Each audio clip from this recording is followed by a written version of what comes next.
Hello everybody, back again, taking another look at the Jim M-75 preamplifier. It's a low noise, wideband, GASFET preamplifier.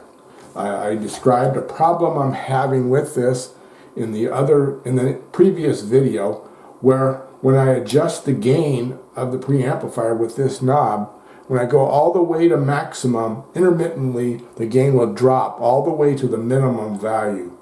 And so there's something wrong with this preamplifier, and thought I'd take a look at it and see if I can fix it in this video. But first, let me just show you quickly the problem. Okay, I got it attached to the spectrum analyzer.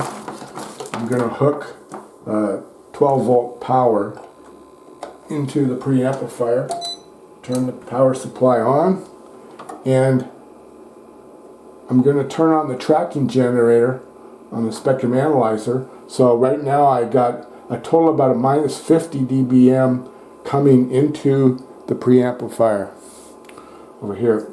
So when I do that, turn the device on, we start to see a little bandpass. I got it set to the 108 to 185 megahertz bandwidth setting. So when I go up in the gain and turn it up, boom. And when I go to maximum gain or close to it, it will go back down to the minimum gain. And so I can't get to the maximum gain. And it's intermittent. And if I turn this down, it won't always recover right there. Now it finally recovered. So I'm going to try and repair this, figure out what's going on with this preamplifier, so that I can get this bug fixed. Okay, so let's go back to the bench. I'm going to take this little device apart. First of all, I'm going to try and take the battery cover off. It doesn't come off very well. I got to get a little screwdriver in here to start prying it open. And then you get your fingers in there, and then you can take the battery cover off. So we'll take that off. There's 4 screws here on the edges. So we'll try and open up the case so we can look and see what's going on.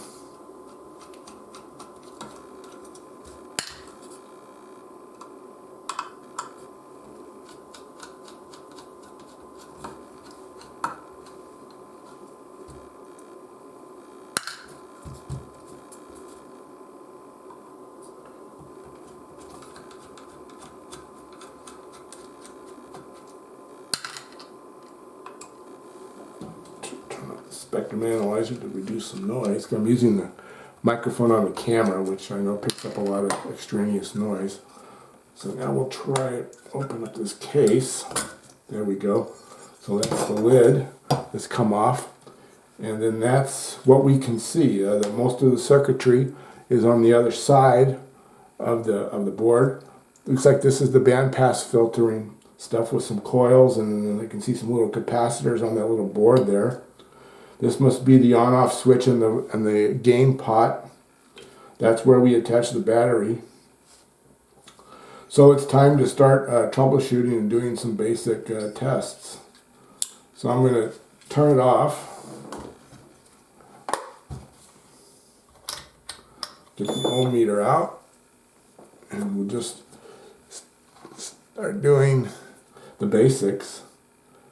Testing the on-off. I don't have it connected to power, so that is showing a pretty high impedance reading, so that's showing off. So we'll turn it on. And we get a very low reading, less than 1 ohm, less than 1/10 of an ohm. So the on-off switch is working. So now we'll look at the gain on this pot, and we'll see what we have from one end to the other end. Even though it's in circuit, so we may not get an accurate reading. It's saying 100 ohms, but that may be something that's affecting it in circuit. So we'll look at between the middle and one end and see what that reads, and that says 100 ohms. And if we look at the other end to the middle, we get 0.1 ohm.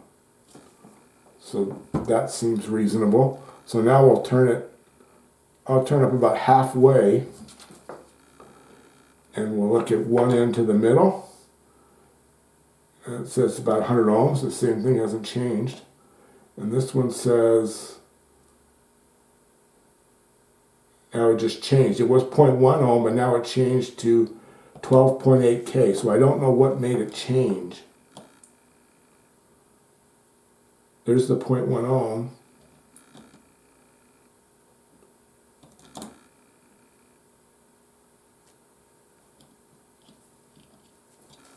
So that was weird. So I'll go to maximum, and we'll look at the thing on maximum, and it's saying 0.1 ohm.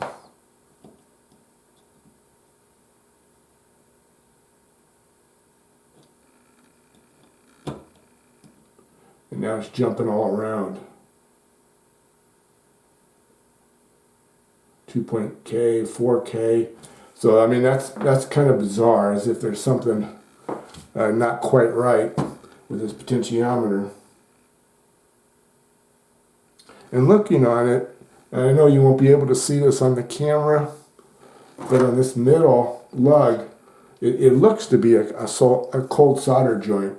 Where the wire goes in, you can actually see a hole. I don't know that that's the problem, but I'm just going to try and reflow the solder.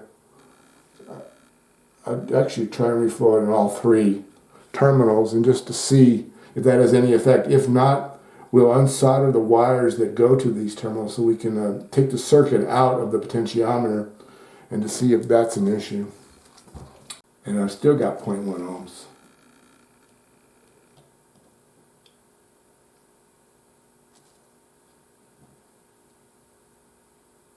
There now it's 28K, 30K.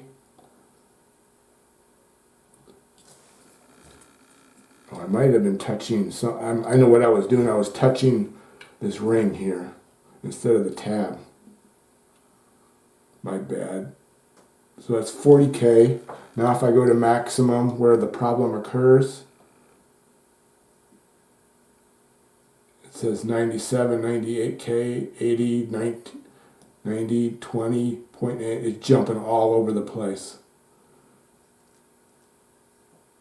Now it's steady at 98K. So come down again. 50K, 51, 33, 32, 30, 29. So something in the circuit may be affecting this. Maximum again.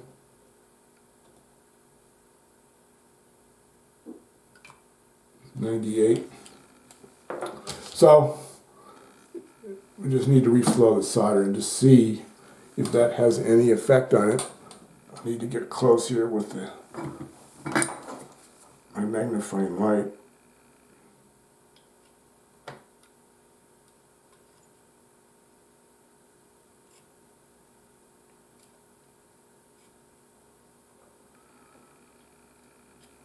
Oops. And the wire came off. Well, that's okay. We'll leave that wire off for now and just see.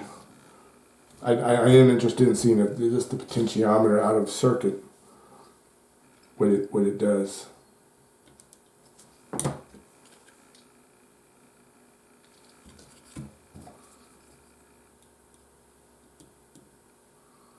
So we got about 98K with a maximum.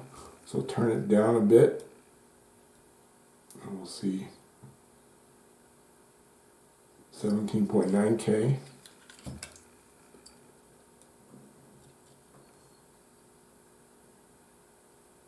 .98K. So it's reading pretty steady now.